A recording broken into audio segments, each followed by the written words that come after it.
ایک دفعہ سلوات پڑھ لیں۔ اللہم صلی علی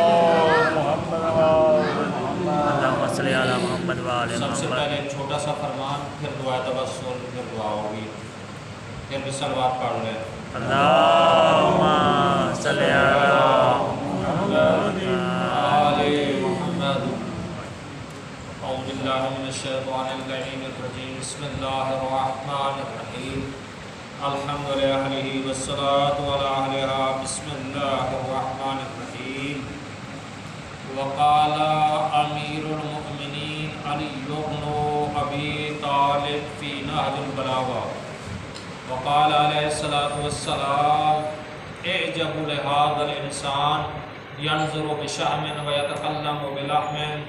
ويسمع بعزم ويتنفس بخرم۔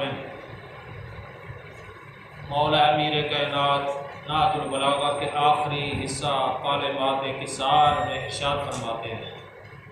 مختصر فرمان ہے، لیکن یہ کلمات بہت بڑے فصاحت و بلاغت ان کلمات میں پائے جاتے ہیں۔ بڑی فصیح کلام ہے، کیونکہ امام کا کلام ہے، اس میں بڑی فصاحت و بلاغت ہے۔ سلونی کا دعویٰ کرنے والے مولا علی قرآن ناطق کل ایمان، جن کے ہم ولایت کا اقرار کرتے ہیں اور جن کی ولایت کا سوال قبر میں بھی ہوگا، حشر میں بھی ہوگا، وہی امام جن کی اطاعت ہمارے اوپر واجب ہے۔ جس طرح قرآن میں آیا اولی الامر کی اطاعت ضروری ہے، یعنی اللہ کی اطاعت، اللہ کے رسول کی اطاعت، اولی الامر کی اطاعت، ان کی اتباع کرنا، ان کے نقش قدم پہ چلنا، یعنی ان کے احکام کو ہم اپنی زندگی میں اپنے اوپر لاگو کرنا واجب ہے۔ جو ہمیں حکم دیں ہم اس حکم پہ عمل کرنا ہوگا۔ اگر ہمیں حکم دیں داڑھی چھوٹی سی رکھ لو، واجب داڑھی تو رکھنا پڑے گا۔ اگر حکم دیں نماز پڑھو تو پڑھنا پڑے گا۔ اگر حکم دیں روزہ رکھو تو رکھنا پڑے گا۔ اگر جو بھی حکم دیں، جس طرح مولا علی کی مرضی ہے اور مولا علی کی مرضی کو ہم اپنے اوپر نافذ کرنا پڑے گا۔ ہماری مرضی بالکل نہیں چلے گی، دین کے معاملات میں مولا کی مرضی چلے گی، اور مولا کی مرضی اگر ہم اپنے اوپر لاگو کریں گے ان کے احکام کو، تو اسی چیز کا نام اطاعت علی بن ابی طالب ہے۔ اور مولا علی کو ہم نے ولی مان لیا۔ ولایت کے معنی اکثر مومنین پوچھتے ہیں کہ ولایت کا معنی کیا ہے۔ ہم مجلس میں بہت بڑے نعرے لگاتے ہیں، اور جس ولایت کا نعرہ لگانا ہم عبادت سمجھتے ہیں، کوئی شک نہیں ہے عبادت ہے، لیکن دیکھنا یہ ہے کہ جس ہم مولا علی کی ولایت کا نعرہ لگاتے ہیں تو اس ولایت کا معنی کیا ہے؟ پہلے تو یہ تو سمجھنا چاہیے۔ ولایت کا معنی یہ ہے کہ مفت میں ہمیں جنت مل جائے، یہی معنی ہے۔ ولایت کا معنی کیا؟ یہی ہے کہ ہم مولا علی کی ولایت کو تسلیم کریں، کوئی عمل نہ کریں، یہی معنی ہے۔ اور علماء اہل تشیع، مفسرین اہل تشیع قرآن کی جو تفاسیر انما ولیکم اللہ کی جو تفسیر کرتے ہیں، ولی کے معنی یہ کرتے ہیں کہ جس کا حق تمہاری جان اور مال پر، جو تمہاری جان اور مال پر حق کے تصرف رکھے، اسی چیز کا نام کیا ہے؟ ولایت۔ یعنی ہماری جان بھی ان کے قبضہ میں ہے، جیسے حکم دے ہمیں ایسا کرنا پڑے گا۔ جس طرح گاڑی کے اسٹیئرنگ ہمارے قبضہ میں ہوتا ہے، ہم جدھر موڑتے ہیں ادھر موڑتی ہے، یا بھینس ہے اس کے گلے میں زنجیر ہوتی ہے، اور وہاں پکڑ کر چاہے جنگل میں لے جائیں تو وہ چلی آتی ہے، چاہے کسی گھاس میں لے جائیں، میدان میں لے جائیں، جہاں لے جائیں وہ چوں چراں نہیں کرتی۔ اسی چیز کا نام کیا ہے؟ اطاعت ہے۔ جیسے حکم دے ہم چوں چراں نہیں کر سکتے۔ مولا حکم دے داڑھی چھوٹی سی رکھ لو، ہم کہ ہم نے نہیں رکھنی۔ مولا کہ گرمی کے روزے رکھ لو، نہیں رکھنی۔ بالکل یہ ولایت کے ہم نے ہمارے مولا علی کو بولی بالکل نہیں مانا۔ تو یہ پیغامات ایسے ہیں کہ ہم اپنی شادی بھی اپنی مرضی کی نہیں کر سکتے۔ شادی چاہے بیٹی کی کرنی ہے چاہے بیٹے کی، وہ ہماری اپنی مرضی۔ ہم تو دیکھتے ہیں بڑا گھر ہو، چاہے بے نمازی کیوں نہ ہو، اسی چیز کو ہم دیکھتے ہیں۔ مکان اچھا ہو، کار ہو، بنگلہ ہو، کوٹھی ہو، ملازمت ہو، چاہے بے نماز ہو، نماز یا چاہے بے دین ہو، اس کو ہم نہیں دیکھتے۔ جب وہ حق مار دیا جاتا ہے لڑکی لڑکوں والا، کہ یہ شرط نہیں رکھتے کہ لڑکی شرط رکھے کہ میرا خامن صحیح العقیدہ ہو اور میں حق مار میں شرط لگا سکتی ہے کہ وہ نماز نہ چھوڑے، واجبات نہ چھوڑے، نہ اس چیز پہ کسی کی توجہ نہیں ہوتی۔ جب نکاح ہوتا ہے، میں نکاح پڑھتا رہتا ہوں، میں صدر رجسٹرار بھی آپ کے پاس موجود ہیں، ان کا تجربہ ہوگا، میرا بھی ہے، لیکن یہی ہوتا ہے لوگ دین کو نہیں دیکھتے، کتنا کوٹیاں ہیں، کتنا مکان ہے، کتنا بنگلے ہیں، یہ کیا ہے اسی چیز کو، چاہے کلمہ اسے یاد نہ ہو، وہ کلمہ کوئی نہیں پوچھتا، نماز کا غسل جنابت کا پتہ نہ ہو، وہ نہیں پوچھے گا۔ یہ ہماری سراسر یہ غلط رسم ہے، غلط طریقہ ہے۔ بیٹی کی شادی کرنی ہے، مولا سے پوچھ کر کرو کہ جس لڑکے کو ہم نے بیٹی کا رشتہ دینا ہے اسے کیسا ہونا چاہیے، مولا علی سے پوچھو۔ مجھے یاد آ گیا کیونکہ بات سے بات نکل آتی ہے، تو کلام میں مولا امام جعفر صادق علیہ السلام اللہم صلی علی محمد و آل محمد۔ اور تجربہ ہم نے خود مشاہدہ کر چکے ہیں اس حدیث کا کسی کا۔ مولا نے فرمایا ان جاءکم من ترضون دینہ و خلقہ فزوجوہ والا تکن فتنۃ و فساد کبیر۔ اگر ایک ایسا آدمی، ایسا لڑکا، ایسا آدمی آپ کے پاس آ جائے، آپ کی بیٹی کا رشتہ طلب کرے، اصول کافی کی روایت ہے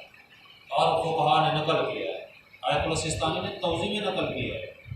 عربی متن نہیں اردو ترجمہ، لیکن عربی متن میں نے اصول کافی سے لیا ہے۔ ان جاءکم من ترضون، ایسا آدمی آ جائے جو آپ سے آپ کی بیٹی کا رشتہ طلب کرے،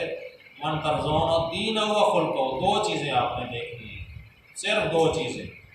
دیکھنی، کیا ہے کہ دینہ و خلقہ، اس کا دین اچھا ہے، دین صحیح ہے، عقیدہ صحیح ہے، آل محمد کے عقیدے کے مطابق ہے، عمل بھی ایسا ہے، ایک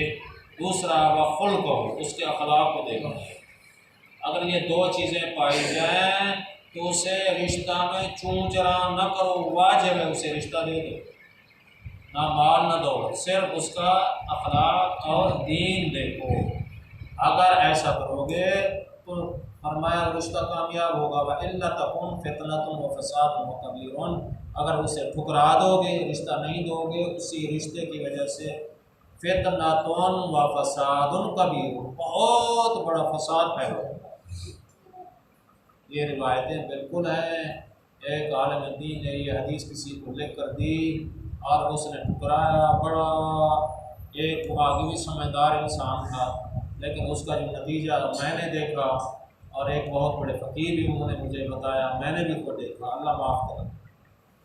اور وہ بیان کرنے کے قابل بھی نہیں ہے۔ ہاں یہ چیزیں بالکل دور ہے، حقیقت ہے، آپ کو بتاؤں ہم دین سے کسی اور راستے کی طرف چلے گئے ہیں، ہم حجامت ہو، ہم رشتہ اپنی مرضی کا نہیں، مولا سے پوچھنا پڑے گا کسے رشتہ دیں کسے نہ دیں۔ تو یہ ساری چیزیں ایسے مقدمے کے طور پر اثر حدیث میں فرمان پڑا، مولا فرماتے اے جب لحاظ انسان، میں حیران ہوں انسان پہ، تعجب کرتا ہوں، ینظر بشامن، انسان کیا ہے، ینظر بشامن، چربی سے دیکھتا ہے، آنکھ کیا ہے، چربی سے دیکھتا ہے، یہ توحید کرشم ہے، توحید اللہ کی توحید۔ ینظر بشامن، انسان کس سے دیکھتا ہے، چربی۔ کلام ہم جناب امیر کا سچا کلام ہے، ہم شک کریں گے تو مولا علی کی ولایت سے خارج ہو جائیں گے۔ تو فرمایا ینظر بشامن، انسان چربی سے دیکھتا ہے، وَيَتَكَلَّمُ بِلَحْمٍ، فرمایا انسان تکلم کرتا ہے، بولتا ہے گوشت کے ٹکڑے کے ذریعے، اور فرمایا یسمع بعظم، انسان آواز سنتا ہے کانوں کی ہڈیوں سے، ہڈیوں سے انسان کیا سنتا ہے، آواز سنتا ہے۔ فرمایا وَيَتَنَفَّسُ بِخَرْمٍ، انسان سونگھتا ہے کس چیز کے ذریعے، ناک کے سوراخ لفظ استعمال کیا کہ ناک کے جو سوراخ ہے اس کے ذریعے سونگھتا ہے، سوراخوں کے ذریعے سونگھتا ہے، دور سے پتہ چل جاتا ہے بدبودار مردار کوئی چیز پڑی ہوئی ہے تو اس طرح کر لے گا، اگر خوشبو آ رہی ہے تو سونگھے گا، اس کا بل نہیں آتا، ہم موبائل کرتے ہیں ہمیں اطلاع ملتی ہے نا ایک چیز کی، اس کی بیٹری اچھا موبائل ویڈیو اچھی بنا ایسا میں یہ ساری چیزیں خیال رکھتے ہیں نا، تو کیا ہے ہمیں پہلے اطلاع دور سے اطلاع مل گئی، یار راستہ تبدیل کرو یا اس طرح کر لو، آگے کیا ہے بدگوار پڑا ہوا ہے، اللہ نے اعلان کر دیا، بتا دیا ہے، آگے خوشبودار چیز ہے، ایک لائٹیں اللہ نے ہمیں دے دی ہیں چربی کے ذریعے، وہ دور تک چلی جاتی ہیں، وہ آگے پتہ چلتا ہے پھاٹک بند ہے جی، یار راستہ کو تبدیل کر لو، آگے پتہ چلا جائے کہ راستہ بند ہے جی، راستہ یہ اس کا کو بل آتا ہے آپ کے پاس، کس ہاتھ کی دل کے اور کی چربی سے نہیں دیکھ رہا، اس سے چربی سے چربی ہے، بہت چربی ہے، اس سے نہیں، آنکھ کی چربی سے، اور کیا ہے ناک کے ذریعے کھائیں، اس کے ذریعے ہمیں پتہ چلا کہ آگے کیا ہے، اس کا کوئی بل نہیں ہے، اور فرمایا ینظر بشام، ڈھیلے سے آنکھ کے ڈھیلے سے دیکھتا ہے آنکھ کے ذریعے، پھر فرمایا کیا ہے کہ کانوں کی ہڈیوں سے آواز سنتا ہے، کہ باہر سے بھینس کی آواز ہی پتہ چلے گا بھینس ہے، گیٹ پہ بڑی تیزی سے ہارن دے رہے ہیں، لائٹیں آ رہی ہیں، تو ہم یہاں سے بیٹھ کر اندازہ لگائیں گے، آنکھیں بتا دیں گی ہر بار کوئی آواز دے رہا ہے، اور پنکھے کی آواز سے پتہ چلے گا، باہر سے کوئی چیز کی آواز آئے گی، چیڑی کی آئے گی چیڑی ہے، وہاں سے باہر سے اونٹ کی آواز آئے گی تو پتہ چلے گا اونٹ ہے، یہ آواز ہم نے سنی ہے نا، کانوں سے آواز سن لی ہے، تو اسی طرح آواز سن کے دیکھتے نہیں ہیں، آواز سن کر، باہر سے بھینس کی آواز بھینس ہے، انسان کی آواز انسان، ہم یہاں بیٹھے آگے دیوار ہے کچھ بھی نہیں، یہ ساری چیزیں پار کر کے کیا چیز پتہ چلا، دیکھا نہیں ہے، آواز سن رہے ہیں، تو یہ چیزیں ہیں اللہ کی ذات کا ایسا کرشمہ ہے محترم سامعین، ان میں حقائق ایسے ہیں کہ اللہ کی ذات کی توحید کا یہ کرشمہ ہمارے اندر اللہ نے عطا کیا، تو ذرا دیکھ رہے ہیں اس کا کوئی حساب کتاب آپ کو کوئی ماہانہ منتھلی کوئی چیز دینی پڑے، کوئی چیز نہیں ہے، میموری کارڈ ختم ہو جائے، پیکج ختم ہو جائے دوبارہ لگوانا پڑتا ہے، موبائل خرید، اللہ فرماتا ہے مفت میں چیزیں ہیں سارے، اور چربی سے نہیں، آنکھ کی چربی سے دیکھتے ہیں، اور گوشت کا تالی بجا سکتے ہیں لیکن اور گوشت کے ذریعے اس کے ذریعے نہیں سکتے، تو یہ سارے مولا فرماتے ہیں بھلا کون ہے جس نے زبان کے گوشت کے ٹکڑے کو بولنے کی صلاحیت بخشی ہے، کوئی خدا سے کوئی حقیقت ہے ہمارے اندر، وہ ذات ایسی ہے، ایسی ذات ہے، وہ تو بار بار انسان اپنی مرضی جو نیک ہے ایک سجدے میں منوا سکتا ہے، وہ اتنا کریم ذات ہے، وہ اتنا رحیم ذات ہے، بھلا کون ہے جس نے گوشت کے ٹکڑے کو بولنے کی طاقت دی، بھلا کون ہے جس نے آنکھوں کی چربی کو دیکھنے کی طاقت دی، بھلا کون ہے کانوں کی ہڈیوں کو سننے کی طاقت بخشی، کون ہے؟ وہی خدا ہے، وہی خدا ہے۔ عزیزان گرامی، میں یہی عرض کرنا چاہتا ہوں، توحید کے بارے میں جتنا دروس دیے جائیں، جتنا بولا جائے، جتنا محرم پڑھے جائیں، تو حقیقت ہے کم ہے، کم ہے۔ ناج البلاغہ پڑھو، میں صحیح سجا دیا، اللہ ہم سب کو توفیق دے، ہمارے پاس بھی ہوتی ہے، آپ کے ہاں بھی ہوگی، صحیح سجا دیا، حقیقت ہے پڑھو امام زین العابدین علیہ السلام کا کلام، حیران ہو جاؤ گے۔ واقعہ کربلا کے بعد یا پہلے کہ مولا کے جو مناجات ہیں، اللہ سے مناجات کرتے ہیں نا، اللہ کے ہم کلام ہوتے ہیں، خدا کی توحید بیان کرتے ہیں، اور وہ توحید پڑھو، دیکھو کہ وہ توحید ہمارے اندر ہے، کہیں بیان کی جا رہی ہے، کتنا عشرے ہیں دنیا میں، آپ ذرا معلومات کریں کہ جو ناج البلاغہ پہ ہوئے، صحیفہ سجا دیا، نام سنتے ہیں، کوئی اس کا ترجمہ ہے مفتی جعفر صاحب کا، وہ سنیں پڑھیں اور پتہ چلیں کہ آیا وہ عقیدہ جو امام مولا امام سجاد علیہ السلام نے بیان فرمایا ہے ہمارا عقیدہ، ذرا موازنہ کر لیں۔ ناج البلاغہ میں دیکھیں جو جناب امیر کائنات توحید کے خطبات یہ ہمارے اندر گڑبڑ ہو گئی، توحید کی چھٹی ہو گئی۔ ہاں نعرہ تکبیر کی باری ہے تو محترم چھوٹا سا نعرہ، بالکل بڑی مشکل سے آواز گلے سے نکلتی ہے، تو نعرہ رسالت ہوگا تھوڑا سا بڑا ہوگا اللہ کے نعرے سے، نعرہ ولایت جو ہوگا اس سے بھی اور بڑا ہوگا۔ نعرے لگاؤ عقیدہ ہے، لیکن توحید کی جو جس کے معصوم نے ہمیں بیان فرمایا، ہر خطبہ سمندر چھلکتا ہوا سمندر موجود ہے، ٹھاٹھے مار رہا ہے، ہم کہیں سے کہیں چلے گئے، جو چیزیں ہمیں ملیں گی وہ ساری چیزیں ہمیں ہم اور کسی راستے کی طرف جا رہے ہیں۔ اس لیے میں یہی گزارش کروں گا اور حدیث کے ساتھ دعائے توسل ایک میری ذمہ داری ہے، انشاءاللہ بیان کرتا رہوں گا، اور کوشش کیا کریں کہ درس اخلاق رکھیں۔ اور قبلہ میرے ایک استاد بزرگ اور استاد تھے، ان کا وفات پا گئے، اللہ ان کے درجات بلند کرے، اور ان کا طریقہ کار مجھے ایران میں شیخ محسن نقوی صاحب بھی ان کے شاگرد ہیں، انہوں نے کہا کہ مجھے نجف تک میسر نہیں آیا، لیکن ان کی خوبی وہ نہ فاضل نجف تھے نہ فاضل قوم تھے، بہت بڑی قابل ترین شخصیات میں ان کا نام تھا۔ علامہ محمد حسین صاحب فوت ہو گئے ہیں، فیصل آباد میں ان کا مدرسہ تھا، خوشاب کے رہنے والے تھے پیچھے، اور قبلہ قید صاحب تقی نقوی صاحب بزرگ علماء کے استاد تھے، اور 12 سال ہو گئے، بڑی لمبی زندگی پائی۔ ان کا طریقہ کار یہی ہوتا تھا، درس پڑھانے کے بعد سارے طالب علم ہال میں جمع کر لیتے تھے، ان کو اخلاقیات، عقائد اور ان کے درس اخلاق روزانہ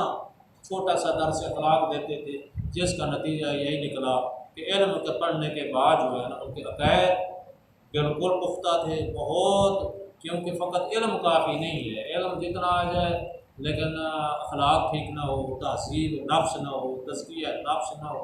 وہ علم میں کوئی فائدہ نہیں دے گا۔ محترم، یہ اخلاق کی درس اخلاق ہونے کی جتنا دروس رکھے جائیں، جتنا خرچ کیا جائے، بلکہ میں جمعے میں کوشش کروں گا، اعلان کروں گا کہ آپ جو گھروں میں مثلا کل خوانی ہوتی ہے، کوئی پروگرام ہوتے ہیں، مجالس ہوتی ہیں، جتنا بھی دروس ہوتے ہیں، یا وہ بہتر ہے کہ اس مسجد میں رکھیں۔ آپ جہاں آئیں گے نمازی لوگ، کچھ اگر کھانا پکائیں گے نمازی کھائیں گے، اور مسجد آباد ہوگی، نمازوں کے نفل میں اضافہ ہوگا، حوصلہ افزائی ہوگی، یہ دروس ہوں گے، یہ گھر آباد ہوگا، اس میں رکھیں اور اس میں خرچ کریں۔ دروس حدیث صاحب کے حوالے سے گھروں میں بھی رکھیں، ایسا نہیں ہے، تو پھر یہی ہو کہ درس اخلاق ہو، گھروں میں اگر رکھنا چاہتے ہیں درس اخلاق ہو، اگر یہاں رکھا جائے تو یہ بھی ہے، بس اپنی برکت کے طور پہ رکھنا چاہتا ہے، میں اس کی مذمت نہیں کرتا، مقصد یہ ہے چاہے گھر ہو چاہے یہ مرکز ہے، مرکز کو آباد کیا جائے، مسجد کو مثلا لنگر کھانا کوئی چیز پکانی ہے یہاں تک بھی ہے، تو یہ اس کا نتیجہ بہت بڑا فائدہ ہے، حدیث میں بھی آیا ہے۔ یہ نہیں ہے کہ ہم نے فقط کھانے کے لیے، صرف اس کا بھی سوال ہے، ان چیزوں کو آپ ترجیح دیں، گھروں میں کوشش کریں، درس اخلاق رکھیں، اور یہ ہمارے آنے کا فائدہ اٹھائیں۔ ہم مجھ سے میں آیا ہوں یہاں پہ، اور جتنا آپ جو بھی دروس ہے، جتنا آپ مجھے کوئی تیاری کی ضرورت نہیں ہوتی کہ میں محنت کروں گا، تیاری ہے چیزیں، یہ سارے ایسا ہے کہ خزانہ، بڑا خزانہ ہے، نازل البلاغہ قرآن کریم احادیث معصوم کا بڑا خزانہ ہے، یہ کبھی ختم نہیں ہو سکتا۔ صلوات اللہم صلی علی محمد۔ اعوذ باللہ من الشیطان الرجیم، بسم اللہ الرحمن الرحیم۔ اللہم انی اسألک واتوجہ الیک بنبیک نبی الرحمہ محمد صلی اللہ علیہ وآلہ، یا ابا القاسم، یا رسول اللہ، یا امام الرحمہ، یا سیدنا و مولانا، ان توجہنا واستشفعنا وتوسلنا بک الی اللہ وقدمناک بین یدی حاجاتنا، یا وجیہا عند اللہ اشفع لنا عند اللہ۔ محمد وعلى صلوات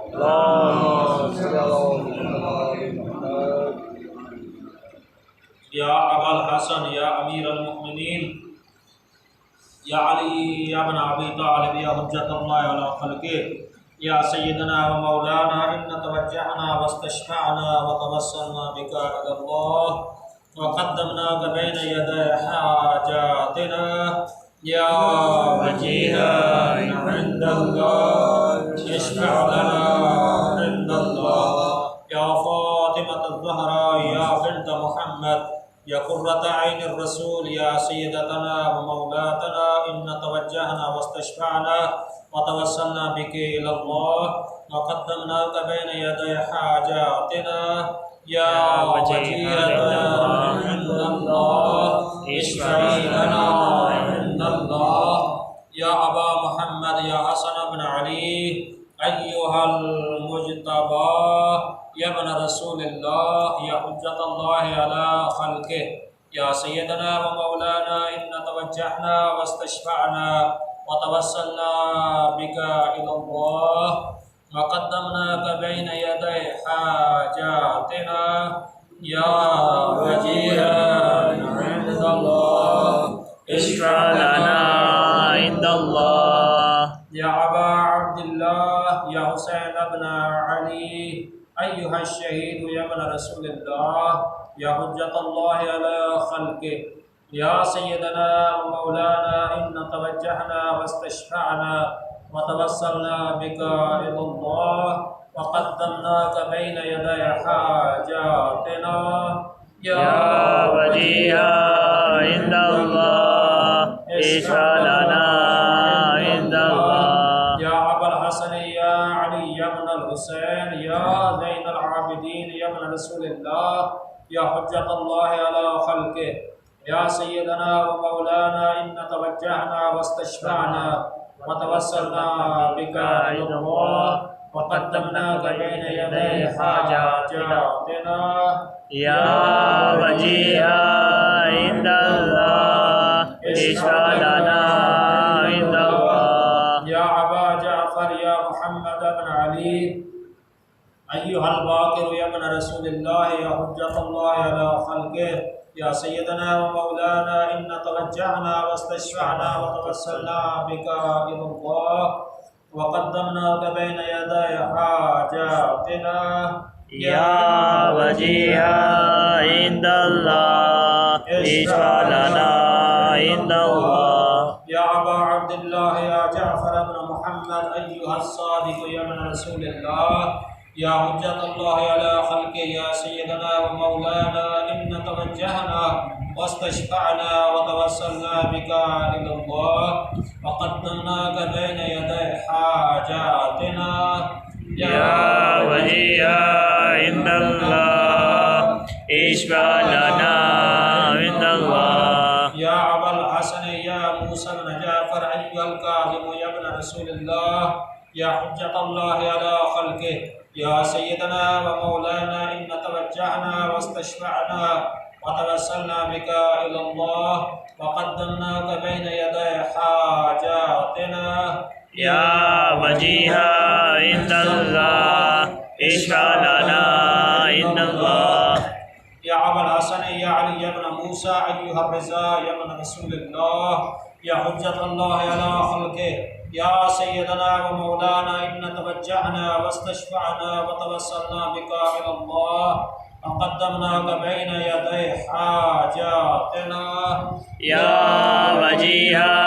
عند الله اشفع لنا عند الله. يا أبا جعفر يا محمد بن علي أيها التقي الجواد يا ابن رسول الله يا حجة الله على خلقه يا سيدنا ومولانا إن توجهنا واستشفعنا وتوسلنا بك إلى الله وقدمناك بين يدي حاجاتنا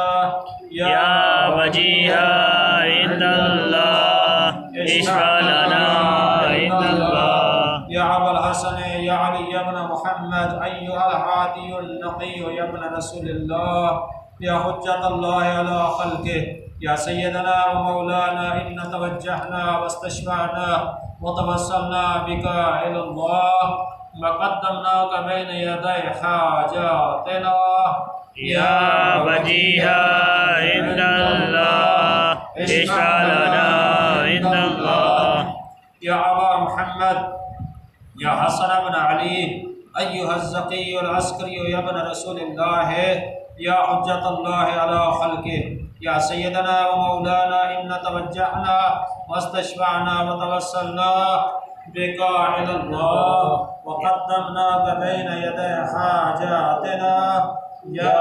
وجيها عند الله اشفع لنا عند الله. يا وصي الحسن والخلف الحجة أيها القائم المنتظر المهدي يا ابن رسول الله يا حجة الله على خلقه يا سيدنا ومولانا إن توجهنا واستشفعنا وتوسلنا بك إلى الله وقدمناك بين يدي حاجاتنا يا وجيها